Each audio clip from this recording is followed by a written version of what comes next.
Good afternoon. I want to thank everyone for coming out here today for this press conference. It's probably no surprise to the people of Prince George's County that I would be holding something like this within these past month. Prince George's County has seen our police officer killed and one of our firefighters. We've also seen the effects of gun violence in the county, especially around domestic issues. Well, the state has done a great job in looking at issues where we can get guns out of the hands of people who should not have it. One of the things that we suffer from is our neighbors, surrounding neighbors, don't have the same type of restrictions that we have.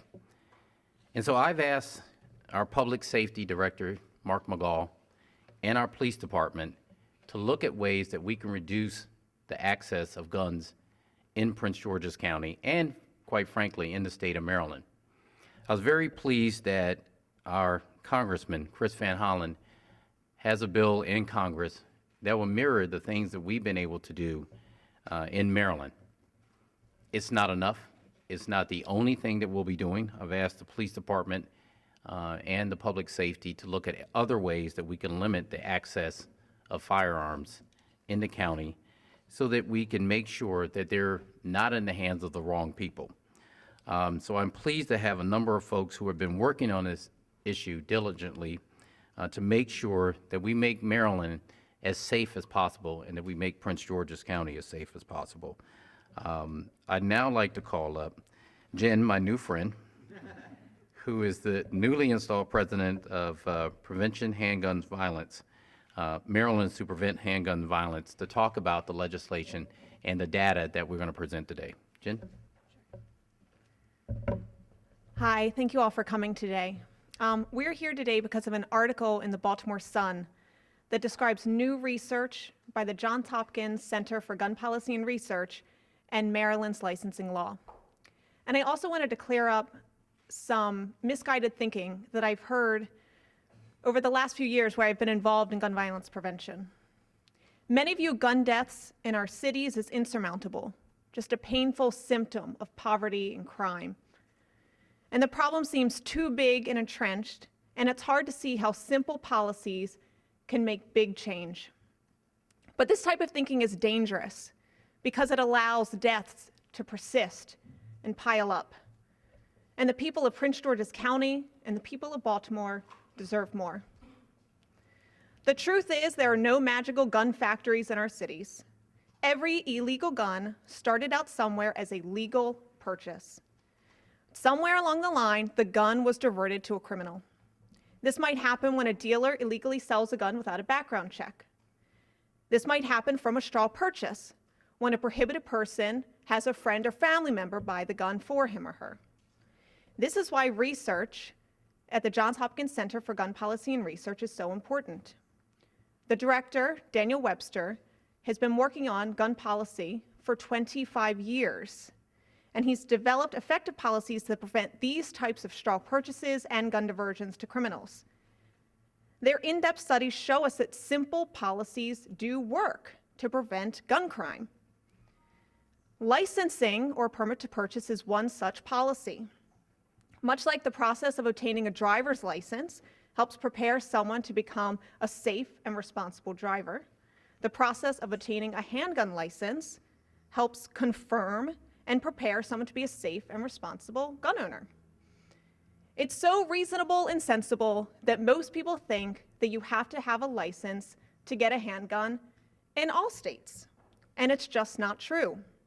Maryland first adopted our licensing law in 2013 under the leadership of Attorney General, then State Senator Brian Frosh. Handgun licensing has been shown to reduce gun homicides by 40% in Professor Webster's study of a similar law in Connecticut. And now, the new research described in the Baltimore Sun article analyzed handguns used in Baltimore's crimes.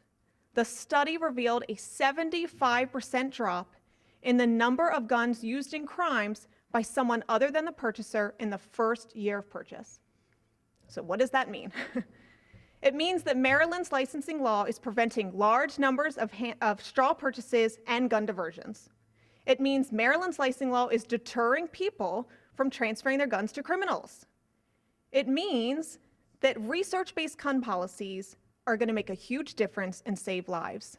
It means Maryland's licensing law is working. But 44% of Maryland's guns used in crimes come from out of state, from states like Virginia, where they have looser laws and no licensing. And this is why we need legislation that Representative Chris Van Hollen sponsored in Congress to incentivize other states to adopt similar licensing laws. It'll prevent more criminals and more domestic abusers from gaining access to firearms.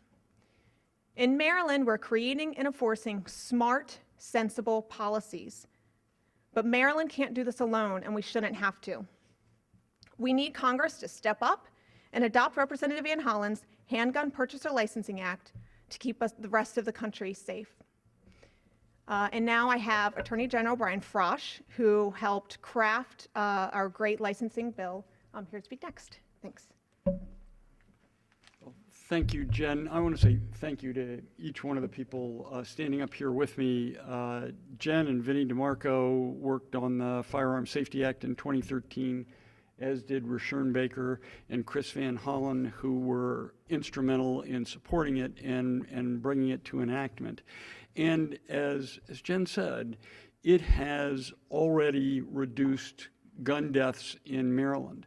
We knew going into it that we could reduce gun homicides by requiring licenses of people who want to purchase handguns. We knew it because of the experiences in our sister states. And if you look at this chart over here on the right, you'll see that after Connecticut adopted handgun requirement of a license to purchase a handgun, handgun homicides dropped by 40%. In approximately the same era, Missouri, which had handgun licensing requirements, repealed them, and their homicides increased by 25%. We know because of Professor Webster's research that straw purchase crimes have gone down in Maryland and Baltimore City since our bill has been enacted. We also know that hundreds of people, in fact, more than 800 people, have applied for a license and been denied because they'd committed a violent crime or had a final domestic protective order issued against them. So we have kept guns out of the hands of more than 800 people who are more likely than others to have used those guns for improper purposes. What does that mean? It means that Maryland is safer than it would have been otherwise. But we're not as safe as we could be or as we ought to be. And the reason we're not as safe as we ought to be is because our neighbors make it much easier to purchase a handgun. They don't require the same kind of rigorous vetting that Maryland does. And Congressman Van Hollen's bill will help us get to the place where our neighbors are adopting laws that are as vigorous and as helpful as ours is. We know that in Maryland, there are 3 times as many guns that come into the state and end up in the hands of criminals as guns that leave our state and are used in crimes outside our borders. So if we can make Virginia and Pennsylvania and West Virginia and our other neighbors as protective as we are, we can save lives not only in those jurisdictions, but in Maryland as well. And for that reason, I strongly support the legislation that Chris Van Hollen is proposing in Congress, and it's my pleasure to turn the mic over to Congressman Van Hollen. Thank you. I want to thank you, Mr. Attorney General, and to County Executive Rashern Baker. Thank you for your leadership on so many issues, but we're here today gathered to talk about public safety. So thank you for your leadership on this important matter, and to the Prince George's County Police and all those who are in the line of duty, firefighters and others. We thank you. The police and other public safety officials around the state of Maryland who are putting their lives at risk every day. And we lost a police officer in Prince George's County a short time ago and a firefighter more recently.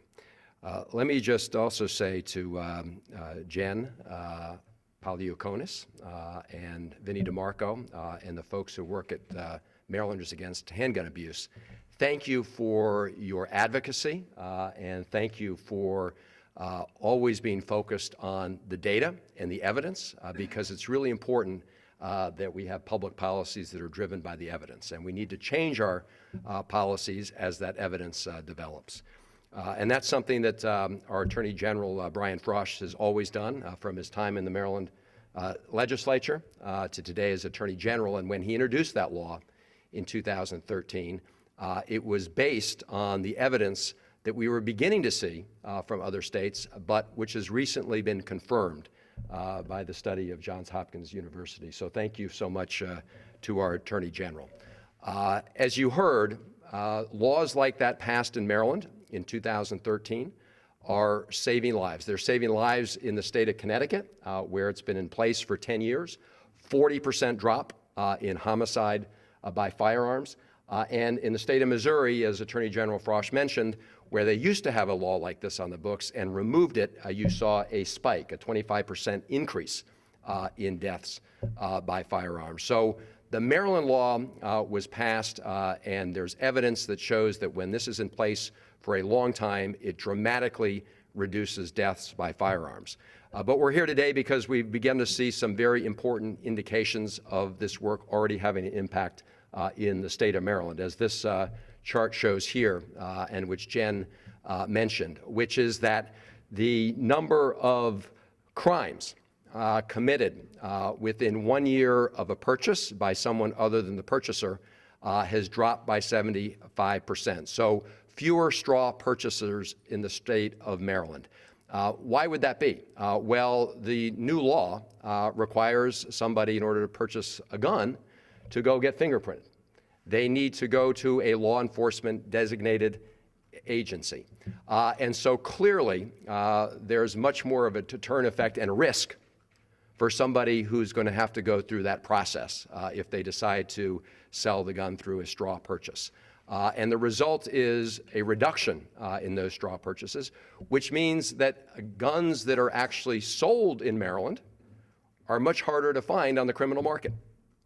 So what do people do? They go out of state. And they go out of state to the surrounding areas. There's been a lot of evidence and reporting on people coming from Tennessee and trafficking guns into Maryland. And so the lax laws in these other states is literally putting Maryland lives at risk. We've seen in the state of New York, in the city of New York, which has also had a licensing requirement, the fact that 90% of the guns used to commit crimes in the city of New York come from out of state.